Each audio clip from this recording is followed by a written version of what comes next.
Hi guys, Miss Shatter here. Today we're going to read Sulwe by Lupita Nyong'o, illustrated by Vashti Harrison.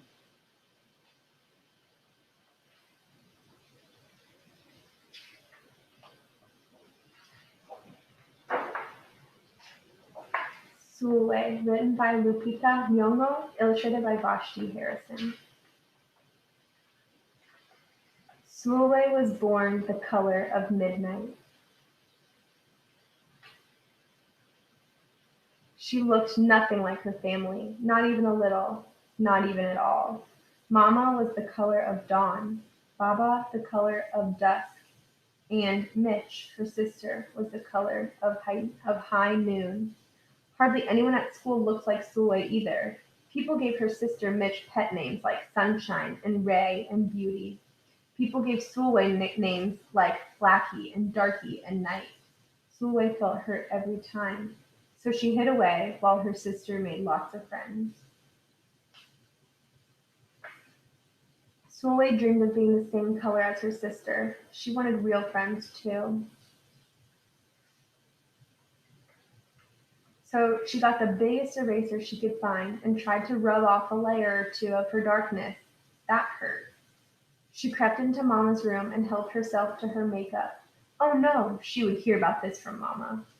Sulwe decided to work from the inside out and ate only the lightest, brightest foods. With a stomach ache, she went to bed early and turned to God for a miracle.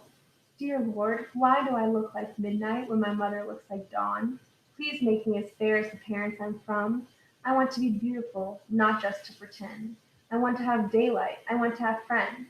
If you hear me, my Lord, and would like to comply, may I wake up as bright as the sun in the sky.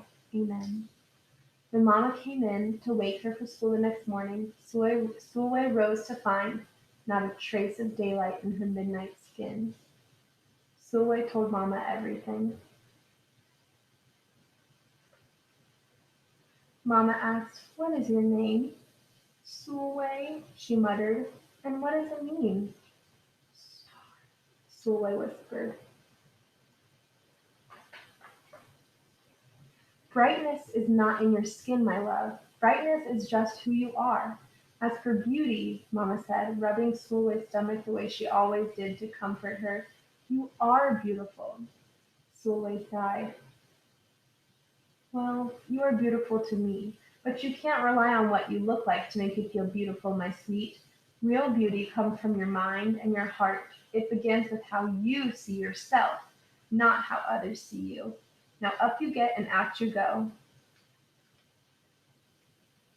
How could she, as dark as she was, have brightness in her? How could she have beauty when no one but her mother seemed to see it? How could she be a star? That night a shooting star appeared at Sulwe's window.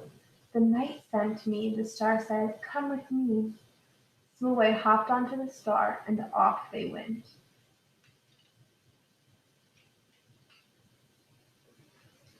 "Long ago, at the beginning of time," said the star, "there was night and day, and they were sisters.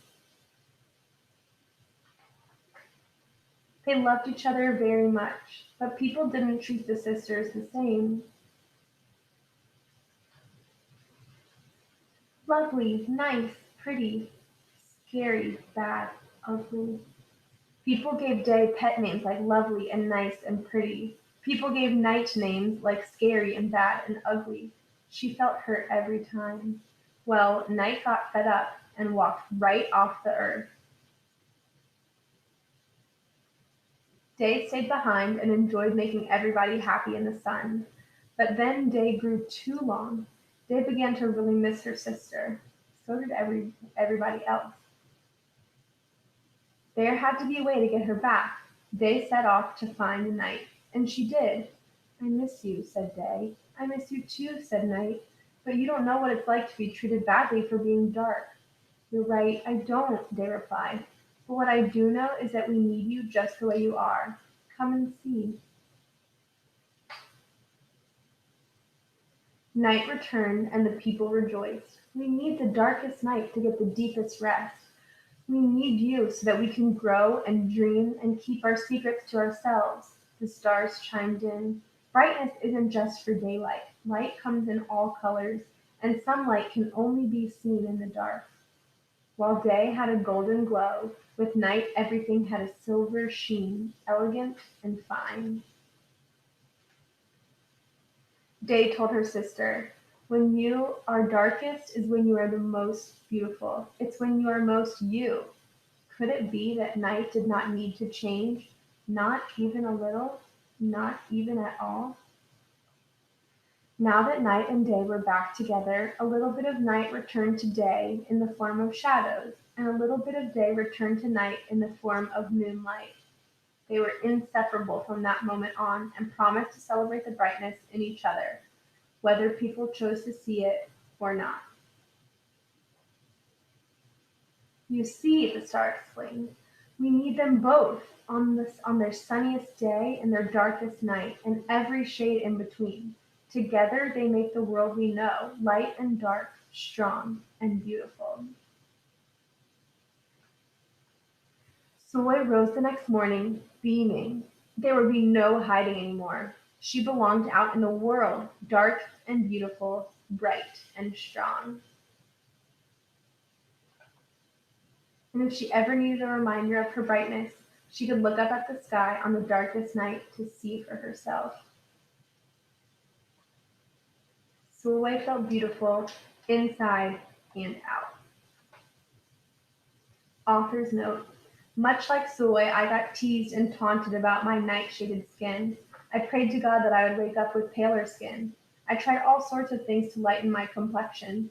My mother told me often that I was beautiful, but she's my mother. Of course she's supposed to think that.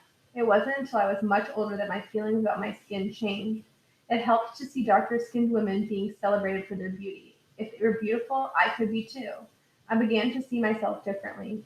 While both Sulwe and I had to learn to see our beauty, I hope that more and more children begin their lives knowing that they are beautiful, that they can look to the beauty in the world and know they are a part of it. And yet, what is on the outside is only one part of being beautiful. Yes, it is important to feel good about yourself when you look in the mirror, but what is even more important is working on being beautiful inside. That means being kind to yourself and to others. That is the beauty that truly shines through. The journey I went on was very different from Sulwe's nighttime adventure, but the lesson was the same. There is so much beauty in this world and inside you that others are not awake to. Don't wait for anyone to tell you what is beautiful. Know that you are beautiful because you choose to be. Know that you always were and always can be. Treasure it and let it light the way in everything you do.